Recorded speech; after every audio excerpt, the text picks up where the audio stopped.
لله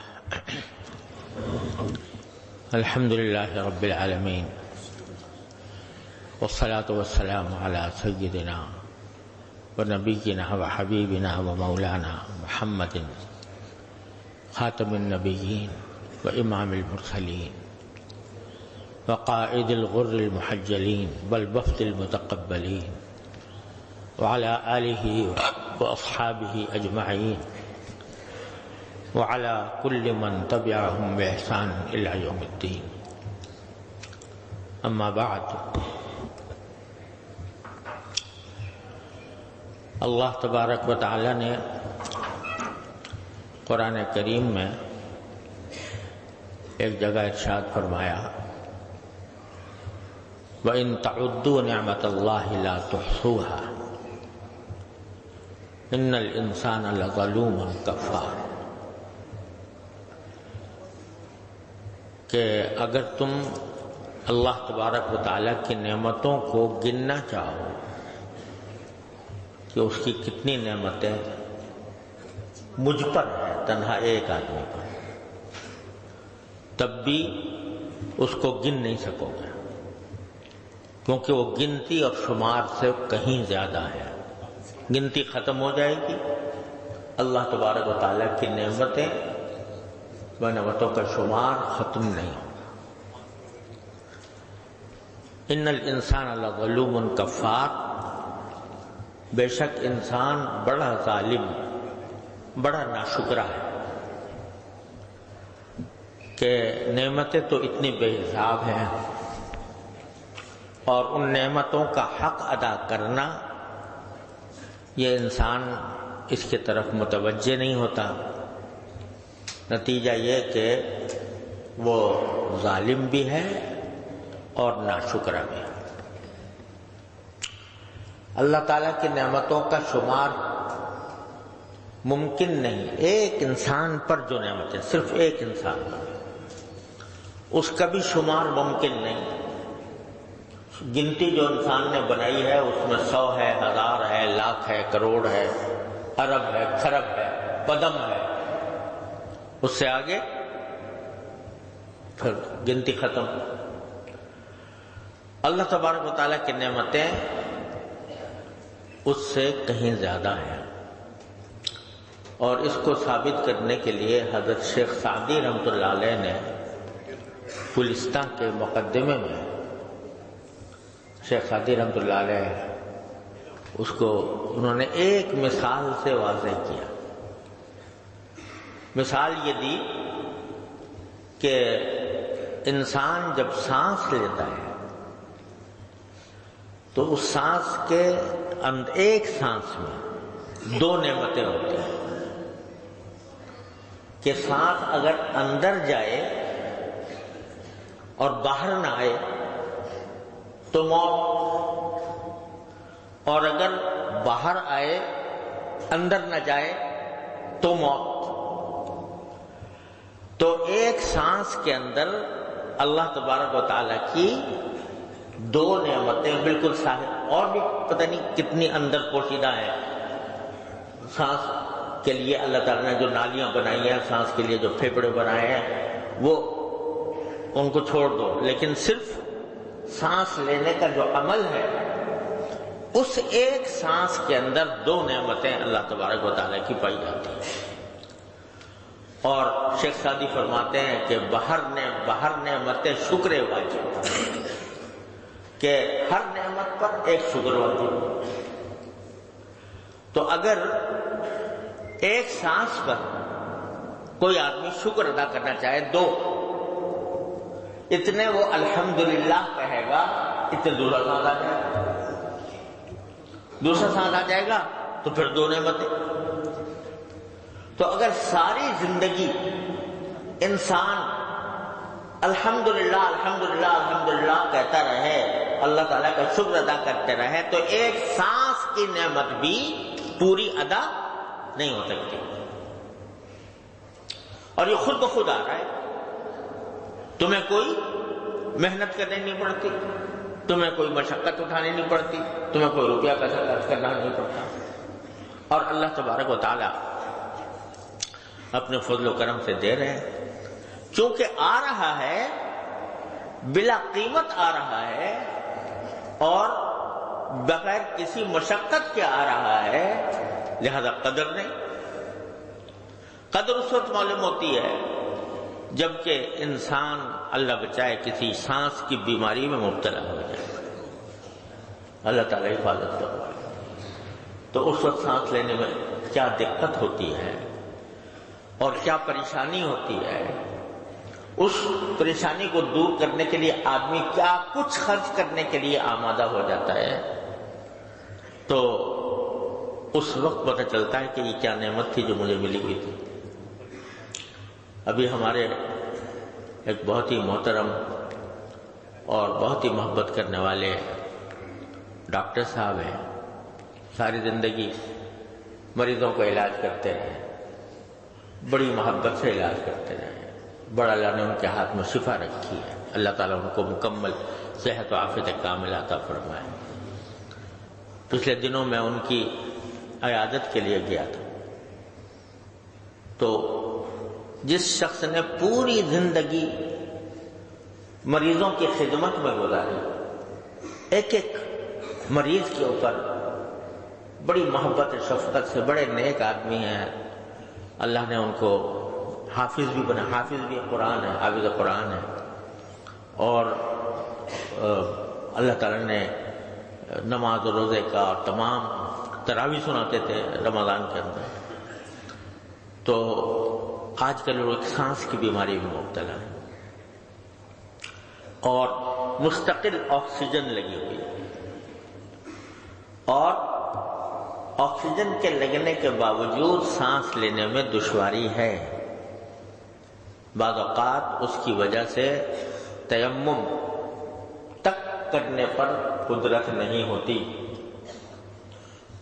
اللہ تعالیٰ میں سب آپ حضرات سے التجا کرتا ہوں کہ ان کے لیے دعا فرمائے، اللہ تبارک و تعالیٰ اپنے فضل و کرم سے ان کو شفاء کامل و عاجل عطا فرمائے، صحت کاملہ۔ یہاں دارالعلوم میں بھی بڑی خدمت انجام دیتے رہے ہیں، ہمارے سارے خاندان کا علاج کرتے رہے ہیں ڈاکٹر عبدالقیوم گاندھی صاحب، اللہ تعالیٰ ان کو شفاء کامل و عاجل عطا فرمائے۔ لیکن ان کو اس حالت میں دیکھ کر ایک طرف تو دل دکھا کہ جس شخص نے پتہ نہیں کتنے مریضوں کا علاج کیا ہے، آج وہ اس مشقت میں ہے، یہ اللہ تعالیٰ کی مشیت ہے، اس کی حکمت ہے۔ ہم تو یہی دعا کرتے ہیں کہ اللہ تعالیٰ ان کو اس سے عافیت کے ساتھ نجات عطا فرمائے، ان کو عافیت کے ساتھ عمر دراز عطا فرمائے۔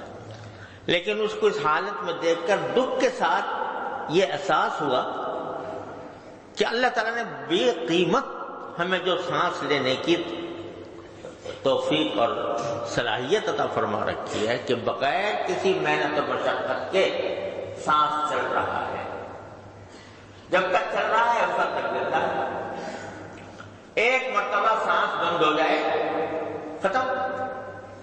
تو شیخ سعدی فرماتے ہیں کہ اگر صرف ایک سانس کی نعمت کو بھی تم اگر شمار کرنا چاہو اور اس کا شکر ادا کرنا چاہو تو کر نہیں سکتے۔ اب یہ ایک سانس کی ہے، اپنے وجود کے سر سے لے کر پاؤں تک دیکھ لو، ایک ایک جز اس کا، ایک ایک اس کی رگ، ایک ایک اس کا پٹھا، یہ کیسی نعمت ہے جو اللہ تعالیٰ نے عطا فرمائی۔ اب میں نے کہا تھا پچھلے مرتبہ کہ اللہ جل جلالہ نے جو کچھ نعمتیں عطا فرما رکھی ہیں ہمارے جسم میں ہوں یا جسم سے باہر ہوں، ان نعمتوں کا صحیح استعمال کرے آدمی تو یہ نیکی ہے، یہ انسان کے درجات بلند کرنے کا راستہ ہے، اللہ تبارک و تعالیٰ سے قرب کا راستہ ہے کہ اس نعمت کی قدر کر کے اس کو صحیح استعمال کرے۔ تو یہ نیکی کا راستہ۔ اور اگر اللہ تبارک و تعالیٰ کی دی ہوئی نعمتوں کا غلط استعمال کرے، یعنی اس کو اللہ تعالیٰ کی مرضی کے خلاف جن کاموں سے اللہ تبارک و تعالیٰ نے روکا ہے ان میں ان نعمتوں کو استعمال کرے تو اسی کا نام گناہ ہے، اور یہی جہنم تک لے جانے والا راستہ ہے۔ اللہ تعالیٰ ہر مسلمان کو محفوظ رکھے۔ تو ہر نعمت کو، ایک تو پہلی بات یہ ہے کہ حق کے شکر تو ادا ہو نہیں سکتا، جیسے شیخ سعدی نے فرمایا، کہاں تک ایمان، ساری زندگی شکر ادا کرنے میں پڑ جائے تو بھی شکر ادا نہ ہو۔ اور قربان جائیے نبی کریم سرور دو عالم صلی اللہ علیہ وسلم کی تعلیمات پر، آپ نے آسان کر دیا معاملہ۔ یہ فرمایا کہ ہر روز صبح کو اٹھ کر اگر آدمی یہ اس طرح شکر ادا کر لے، یہ کہہ لے کہ اللہم ما اصبح بی من نعمت او بغیر من خلق،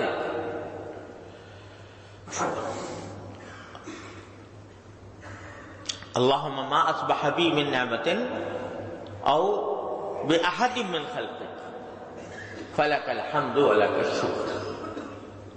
اے اللہ، آج کے دن میں جو کچھ نعمتیں آپ کی مجھ پر ہوں گی یا آپ کی مخلوق میں سے کسی اور کے اوپر ہوں گی، تو میں اللہ ان سب کا شکر ادا کرتا ہوں۔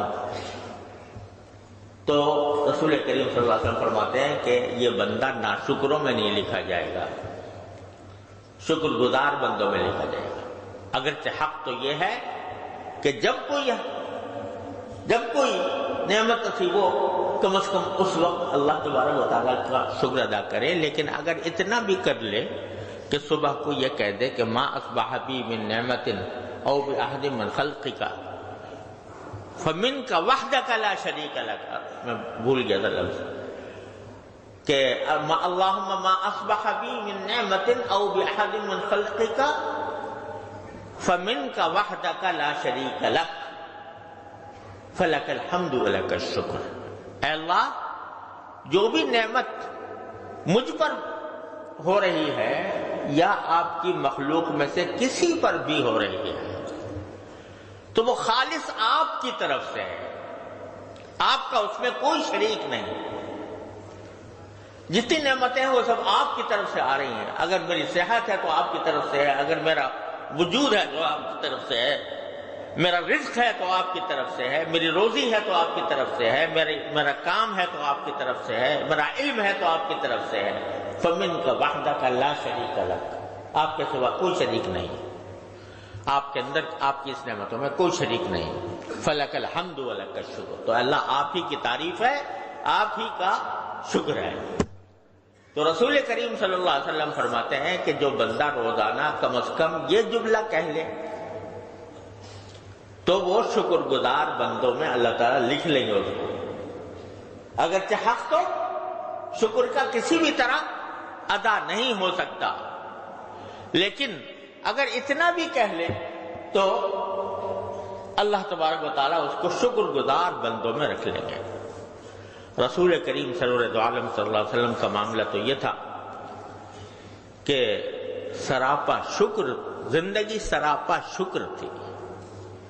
ہر قدم پر اللہ تبارک و تعالیٰ کا ذکر و فکر، ہر قدم پر اللہ تعالیٰ کا شکر ادا کرنے سے عبارت تھی، زبان سے بھی اور عمل سے بھی، کہ اللہ تعالیٰ کی دی ہوئی نعمتوں کو اللہ تعالیٰ کے رضا کے کاموں میں استعمال کریں۔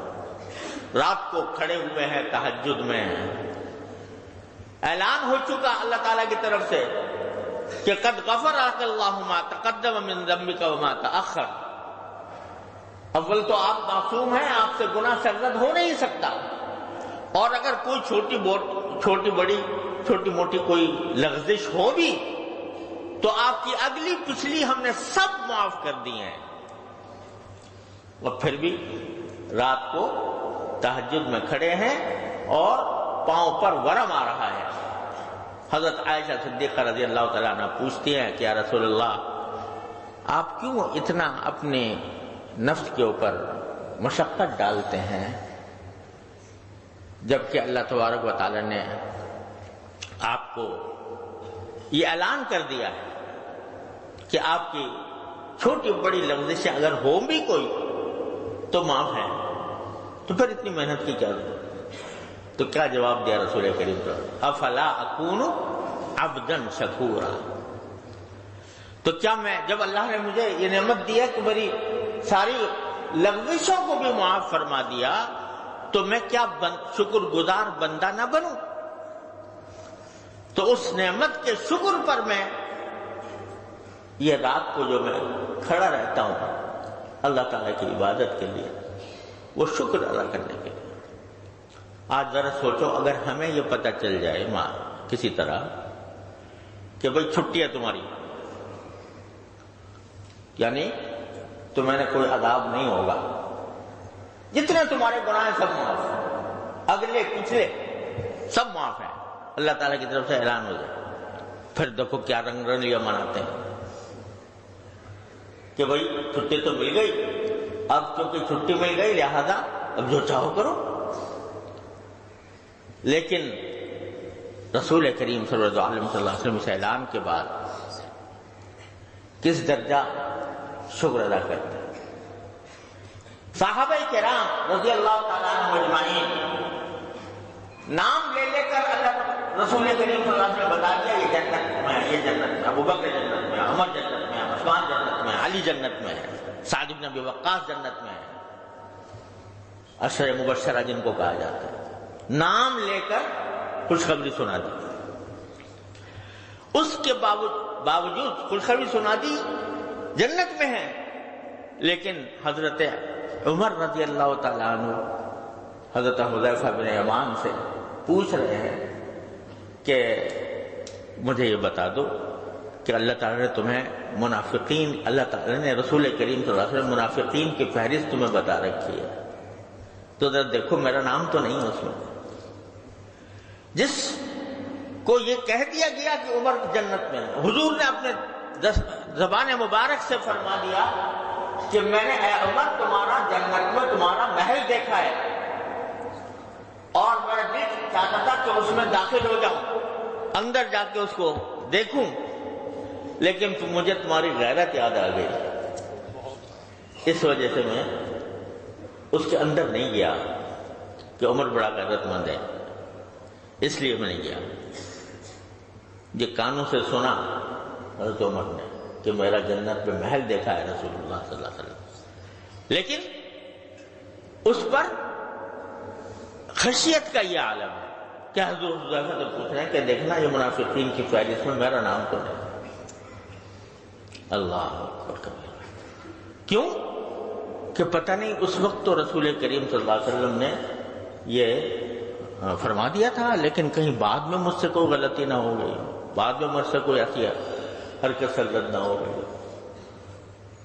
اور ایک اتنی پیاری بات ایک مرتبہ حضرت فاروق اعظم رضی اللہ تعالیٰ عنہ نے فرمائی۔ حضرت ابو موسیٰ اشعری رضی اللہ عنہ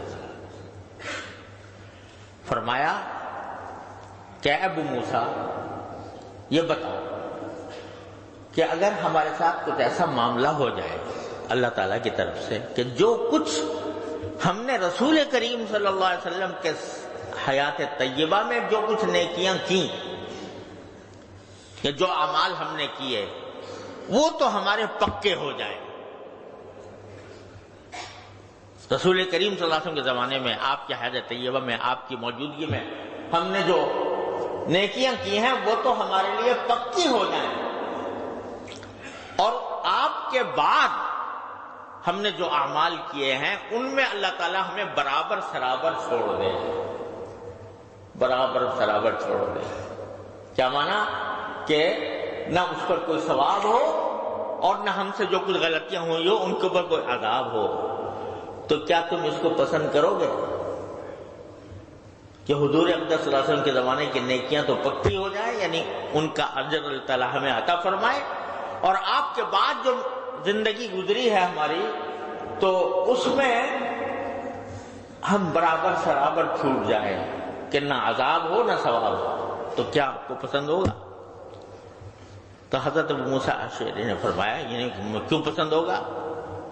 اللہ تعالیٰ کا فضل و کرم ہے، ہمیں رسول کریم صلی اللہ علیہ وسلم کے بعد بھی اللہ تبارک و تعالیٰ نے ہم سے کچھ جہاد کروائے، ہم سے کچھ بہت سے کچھ اعمال کروائے، تو ہم تو اللہ تعالیٰ سے امید لگائے ہوئے ہیں کہ اللہ تعالیٰ ان کے اوپر بھی ہمیں نوازیں گے، اجر عطا فرمائیں گے۔ لیکن جواب میں حضرت فاروق اعظم نے فرمایا میں تو اس پر راضی ہوں کہ جو کچھ رسول اللہ صلی اللہ علیہ وسلم کے زمانے میں ہم سے ہوا وہ پکا ہو جائے اور اس پر اللہ تعالیٰ ثواب دے دے اور بعد میں برابر چھوڑے۔ کیا مطلب کہ پتہ نہیں رسول کریم صلی اللہ علیہ وسلم کے زمانے میں آپ نے تو کہہ دیا تھا کہ عمر جنت میں ہے، آپ نے کہہ دیا تھا کہ میں نے محل دیکھا ہے، لیکن آپ کے بعد کہیں مجھ سے کچھ ایسی غلطی نہ ہو گئی ہو کہ جس کی بنا پر میں عذاب کا مستحق ہوں، اس واسطے ڈر رہے ہیں۔ یہاں تک کہ مرض وفات میں جب زخمی ہو گئے اور زخمی ہو کر وفات کے قریب ہیں تو فرماتے ہیں، اس وقت بھی فرماتے ہیں کہ میں تو مجھے تو اللہ تعالیٰ اگر برابر سرابر چھوڑ دے یعنی نہ کوئی اجر عطا فرمائے اور نہ کسی غلطی پر مواخذہ فرمائے تو میں اس پر راضی ہوں۔ یہ مقام عظمت کا اور یہ مقام خشیت کا، اللہ تعالیٰ کی خشیت کا۔ تو جب اللہ تعالیٰ یہ کہہ دیتے ہیں کہ بھئی ہو گئی مغفرت تمہاری، تو اس کے بعد جو شکر گزار بندہ ہوتا ہے وہ اس کو یہ نہیں سمجھتا کہ چھٹی مل گئی جو چاہوں کرتا پھر۔ اور حضور اقدس صلی اللہ علیہ وسلم نے غزوہ بدر کے صحابہ کے بارے میں یہ فرما دیا تھا۔ غزوہ بدر میں جو صحابہ کرام شریک ہوئے 313 افراد، ان میں سے کچھ تو شہید ہی ہو گئے، اللہ تعالیٰ نے ان کو شہادت کا مقام عطا فرمایا، اور باقی جو رہے اہل بدر وہ بدریین کہلاتے ہیں۔ تو ان کے بارے میں رسول کریم صلی اللہ علیہ وسلم نے فرمایا کہ اللہ تبارک و تعالیٰ نے ان اہل بدر کو ان کے اوپر خاص نظر فرمائی ہے محبت کی، اور اس کے بعد یہ کہہ دیا کہ اعملوا ما شئتم، جو چاہو اب عمل کرو، تم سے مواخذہ نہیں ہوگا۔ یہ جملہ فرمایا، اے اہل بدر جو غزوہ بدر میں شریک ہوئے، اے اہل بدر اللہ تعالیٰ نے تمہیں رحمت کی نگاہ سے دیکھا ہے اور اس کے نتیجے میں اب جو چاہو کرو، اعملوا ما شئتم، تم سے مواخذہ نہیں ہوگا، تمہیں عذاب نہیں ہوگا۔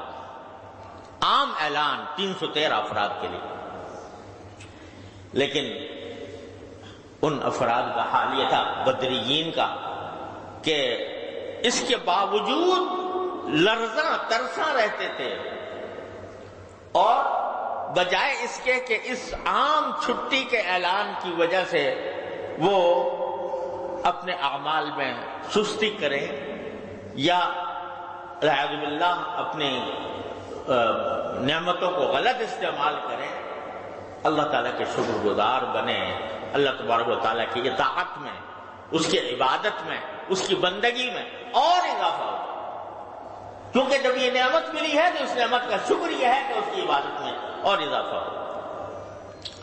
تو اللہ تبارک و تعالیٰ نے ان کو توفیق یہ عطا فرمائی، اسی لیے یہاں تک کہ بزرگوں کا تجربہ ہے کہ اسماء البدریین، اہل بدر کے نام لے کر اور نام لے کر ان کے وسیلے سے اللہ تبارک و تعالیٰ سے دعا کی جائے تو قبول ہوتی ہے۔ اسی لیے اسماء البدریین کے نام سے الگ رسالہ شائع کر دیا گیا ہے، تاکہ اگر کوئی بدریین کے حوالے سے ان کے وسیلے سے دعا مانگے تو اللہ تبارک و تعالیٰ قبول فرماتا ہے۔ تجربہ ہے بزرگوں۔ لیکن بات کیا ہے کہ یہ عظیم نعمت ان کو عطا ہوئی تھی تو اس نعمت کی قدر بھی پہچانی اور اس نعمت کو اللہ تبارک و تعالیٰ کے رضا کے کاموں میں استعمال کیا۔ تو سارا دین میں سمجھتا ہوں اس بات کا نام ہے اگر خلاصہ دیکھو تو سارا دین اس بات کا نام ہے کہ اللہ تبارک و تعالیٰ کی دی ہوئی نعمتوں کو اس کی رضا کے کاموں میں استعمال کرے اور ان نعمتوں کو اللہ تعالیٰ کی ناراضی کے کام میں استعمال کرنے سے بچائے. بس یہ دین کا خلاصہ یہ ہے. نعمتوں کی بارش ہے بندے کے اوپر، ہر وقت بارش ہے. ذرا سوچنے والا ہو تو پتہ چلے کہ کیا عظیم نعمت ہے، ہر چیز کیا نعمت ہے. اس کا شکر ادا کرے اور شکر ادا کر کے اس کو صحیح استعمال کرے. یہ سارے دین کا خلاصہ ہے. اللہ اکبر. ایک ایک چیز میں اگر آدمی سوچے، غور کرے تو پتہ نہیں نعمتوں کا کیا جہان سامنے آئے. سوچتے نہیں ہم لوگ، غور و فکر نہیں کرتے. قرآن نے فرمایا کہ نیک بندوں کے بارے میں کہ الذین یتفکرون الذین یذکرون اللہ قیاما وقعودا وعلی جنوبہم، جو اللہ کو یاد کرتے ہیں کھڑے بھی، بیٹھے بھی اور لیٹے بھی. وَيَتَفَكَّرُونَ فِي خَلْقِ السَّمَاوَاتِ وَالْأَرْضِ، اور زمین و آسمان کی تخلیق پر غور بھی کرتے رہتے ہیں کہ کیسی کیسی چیزیں میرے مالک نے بنائی ہیں، میرے لیے بنائی ہیں، میرے نفع کے لیے بنائی ہیں، مجھے نعمتوں سے سرشار کرنے کے لیے بنائی ہیں.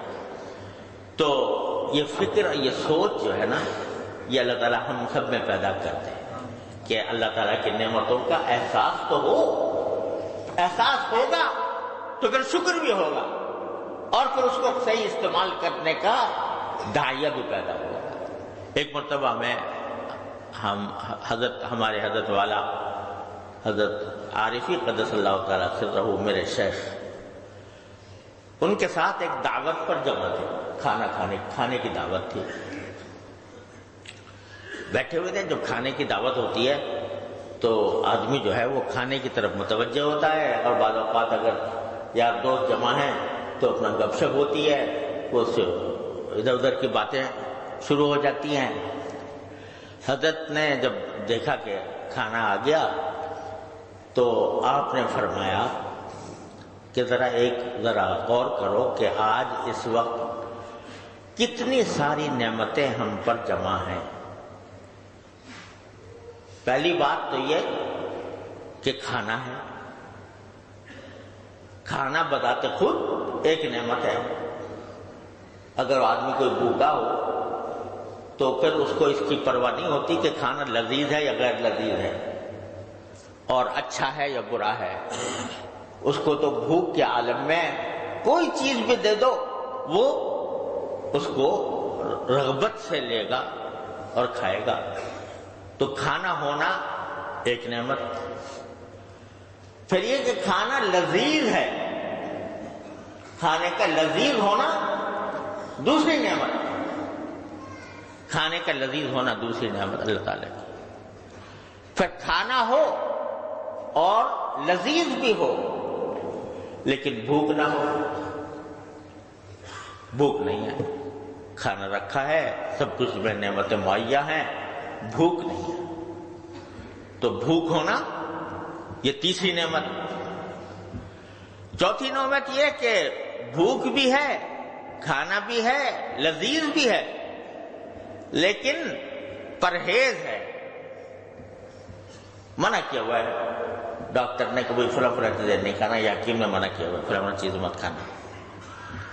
حضرت تھانوی رحمۃ اللہ علیہ فرماتے ہیں مواعظ میں، ایک جگہ حضرت نے فرمایا کہ میں ایک بڑے بڑے نواب تھے لکھنؤ کے، ان کا زبردست عالیشان محل تھا اور انواع و اقسام کی نعمتیں ان کے ہاں جمع تھیں.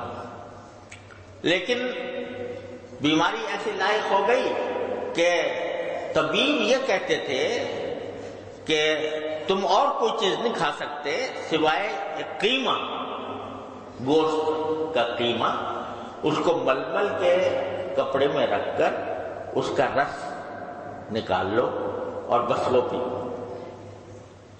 اب گھر میں بریانی بھی بن رہی ہے اور قورمہ بھی بن رہا ہے اور کباب بھی بن رہے ہیں اور پھل بھی جو انواع و اقسام کے آ رہے ہیں، لیکن نواب صاحب کھا نہیں سکتے.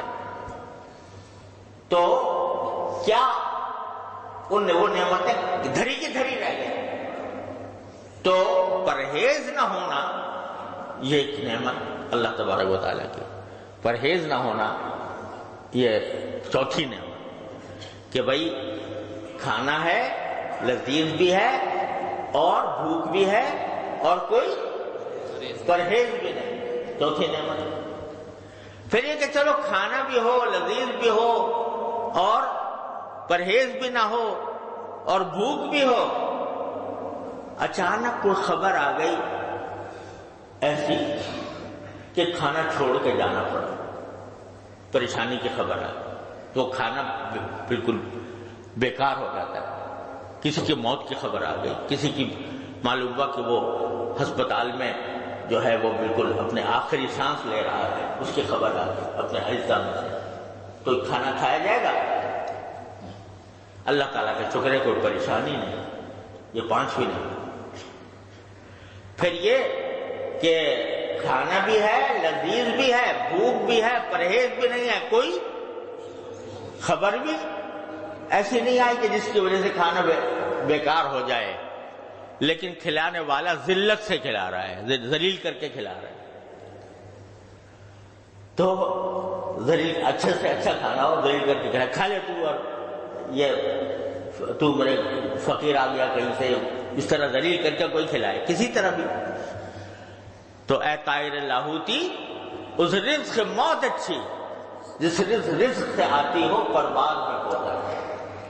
تو وہ کچھ ذلیل کر کے کھلائے گا تو کیا کھانے میں مزہ آئے گا. تو الحمدللہ کھلانے والا عزت سے محبت سے کھلانا، یہ چھٹی نعمت. تو فرمایا کہ صرف ایک کھانے کے اندر اگر غور کرو تو اتنی نعمتیں اللہ تبارک و تعالیٰ نے عطا فرما رکھی ہیں. اب غور نہیں کرتا انسان، بس کھانا ہے، بس زیادہ سے زیادہ بسم اللہ پڑھ لیا زبان سے اور کھا گیا سب مزے سے. لیکن اللہ تعالیٰ نے اس میں کیا کیا نعمتیں رکھی ہیں ان کا دھیان نہیں ہوتا. ہمارے حضرت فرمایا کرتے تھے کہ اللہ تعالیٰ کی نعمتوں کا دھیان کرنے کا ایک طریقہ یہ ہے کہ رات کو تم جب بستر پر جاؤ تو معلوم ہوا کہ بھائی الحمدللہ کمرہ ہے شاندار، آرام کا کمرہ ہے، آرام کا بستر ہے، اپنا گھر ہے، اپنے بچے ہیں، اپنے بیوی ہے، اپنے گھر والے ہیں. تو تصور کرو کہ اچانک ذرا تصور کرو کہ ایک جنگل میں جا رہے ہو، رات کا وقت ہے اور گاڑی میں جا رہے ہو، گاڑی خراب ہو گئی یا پیٹرول ختم ہو اور اب وہ گاڑی چلنے کے لائق نہیں. نہ آس پاس کوئی بستی ہے، نہ آس پاس کوئی دکان ہے جہاں سے گاڑی کے لیے پیٹرول لے لیں، نہ کوئی ساتھ میں گیرج ہے کہ وہاں گاڑی کی مرمت کرا لیں، بلکہ اندھیرا ہے، بالکل صحرا ہے. ایسا ہے کہ آدمی پریشان ہو جاتا ہے کہ یا اللہ کیا ہوگا، نہ میں چل سکتا ہوں نہ گاڑی چل سکتی ہے، اس حالت میں کیسے زندہ رہوں گا. اور میرے ساتھ اس قسم کے واقعات پیش بھی آ چکے. تو حضرت فرماتے ہیں کہ اچانک اس حالت میں دعا کر رہے ہو اللہ تعالیٰ یا اللہ کوئی راستہ نکال دے، یا اللہ کوئی راستہ نکال دے. اچانک ایک تیز رفتار گاڑی آتی ہے، وہ رکتی ہے تمہاری حالت کو دیکھ کر، کہتی ہے چلو میرے پاس بیٹھو میں تمہیں پہنچاتا ہوں.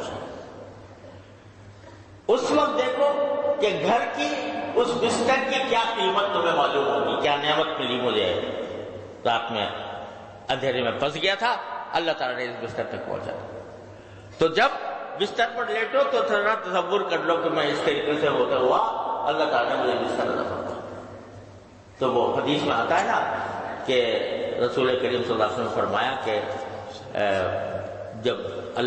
جب کوئی بندہ اللہ تعالیٰ سے توبہ کرتا ہے، کسی گناہ سے توبہ کرتا ہے، اللہ تعالیٰ کی بارگاہ ہے، یا اللہ یہ مجھ سے غلطی ہو گئی اور آئندہ یہ نہیں کروں گا، تو اللہ تعالیٰ کو کتنی خوشی ہوتی ہے بندے کے توبہ کرنے سے.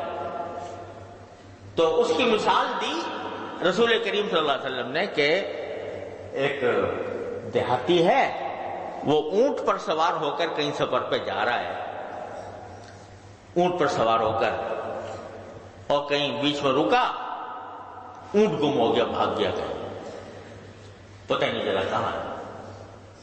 اب بیچارہ ریگستان میں ہے، پریشان ہے، کیسے جائے، سواری نہیں ہے، ریگستان کے اندر زندگی گزارنا مشکل ہے. عرب کا ریگستان ایسا ریگستان ہوتا ہے کہ آدمی جو ہے اس کا کلیجہ پھٹ جائے.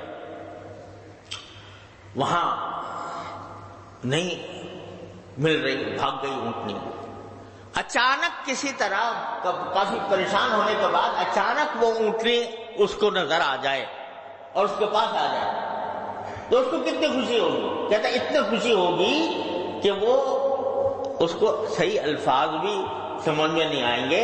یہ کہے گا کہ اللہم انت عبدی وانا ربک، یعنی الٹا کہہ جائے گا اللہ تو میرا بندہ ہے، میں تیرا رب ہوں.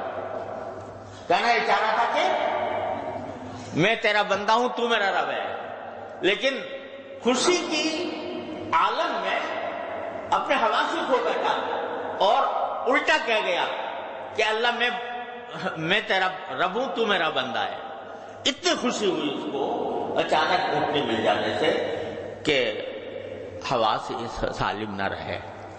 تو جب بندہ اللہ تعالیٰ سے کسی گناہ سے توبہ کرتا ہے تو اللہ تعالیٰ کو اس سے زیادہ خوشی ہوتی ہے جیسے کہ اس دیہاتی کو اپنے اونٹنی ملنے سے خوشی ہوئی.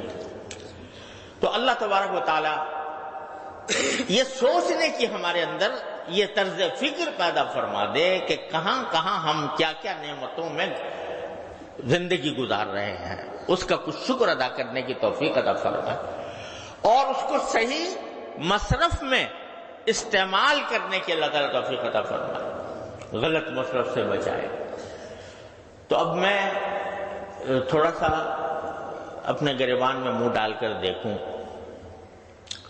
تو جو ہمارے جسم کے اندر اللہ تبارک و تعالیٰ نے جو اعضاء و جوارح ہمیں عطا فرمائے ہیں، کتنی بڑی نعمت ہیں. ایک ایک عضو کتنی بڑی نعمت ہے، اور ان کو ہم کس طرح غلط استعمال کر رہے ہیں اس طرف دھیان دینے کی ضرورت ہے. اس کو غلط استعمال کرنا یہ سرکاری مشین ہے جو اللہ تبارک و تعالیٰ نے تمہیں تمہارے نفع کی خاطر مفت عطا فرمایا اور تم اس کو اس کی نافرمانی میں استعمال کرو. یہ آنکھ اللہ تعالیٰ نے دی ہے، کتنی بڑی نعمت اللہ تبارک و تعالیٰ نے عطا فرمائی ہے. اس سے پوچھو جو دیکھنے کی صلاحیت نہیں رکھتا، اور اس سے پوچھو جو جس کی آنکھیں ٹھیک ٹھاک تھیں اور اچانک اس کی بینائی جاتی رہی، یا اچانک اس کی آنکھ میں کوئی کھٹک پیدا ہو گئی، آنکھ میں کوئی سوزش ہو گئی، تو پوچھو اس سے کیا نعمت تھی جو میں کما رہا تھا اللہ تعالیٰ کے فضل و کرم سے. تو اب اس کو صحیح استعمال کرو اور غلط استعمال سے بچاؤ. صحیح استعمال تو الحمدللہ جتنے لوگ بیٹھے ہیں کچھ نہ کچھ کرتے ہوں گے انشاءاللہ. کیا کہ کبھی تلاوت کر لی، کوئی اچھی کتاب پڑھ لی، کوئی دین کا علم کسی طریقے سے حاصل کر لیا، اللہ تعالیٰ کے دی ہوئے نظارے دیکھ لیے، کبھی اس پر شکر کی بھی توفیق ہو گئی. لیکن غلط استعمال سے اس کو بچانا یہ ہے احسن کام. اللہ تعالیٰ نے یہ نعمت دے کر یہ بھی فرمایا ہے کہ میں نے نعمت تو دی ہے، اور اس لیے دی ہے کہ تم میری کائنات، میری پیدا کی ہوئی کائنات کی لذتوں سے فائدہ اٹھاؤ، ان کو دیکھو اور اس سے اللہ تبارک و تعالیٰ کی قدرت کاملہ اور حکمت بالغہ کا ادراک کرو. لیکن فلاں چیزوں پر نگاہ مت ڈالنا. چند چیزیں ہیں وہ منع کرو، اور سب کچھ دیکھنا جائز ہے، لیکن چند چیزیں ہیں جو منع کر. کیا منع کر دیا کسی نامحرم پر لذت حاصل کرنے کے لیے اس نگاہ کو استعمال نہ کرنا، یہ فرما دیا۔ تو اب اگر کوئی بندہ چاہے تنہائی میں بیٹھا ہو اور اس آنکھ کو اللہ تعالیٰ کی اس نافرمانی میں استعمال کر رہا ہو، تو بتاؤ کہ یہ کتنے بڑے ظلم کی بات ہے۔ اس محسن اعظم نے تمہیں یہ نعمت عطا فرمائی اور اس نعمت کو تم اس کی نافرمانی میں استعمال کرو، اس کی نافرمانی میں استعمال کرو۔ اگر کوئی شخص تمہیں دنیا کے اندر کوئی اچھی چیز عطا کرتا ہے اور فرض کرو کہ تمہیں اس نے کوئی چھڑی دے دی یا کوئی چاقو دے دیا اور تم اسی کے بھائی بندوں پر، اسی کے بیٹوں پر اس کو استعمال کرو، تو یہ کتنی بڑی غداری ہوگی، کتنی بڑی غداری ہوگی۔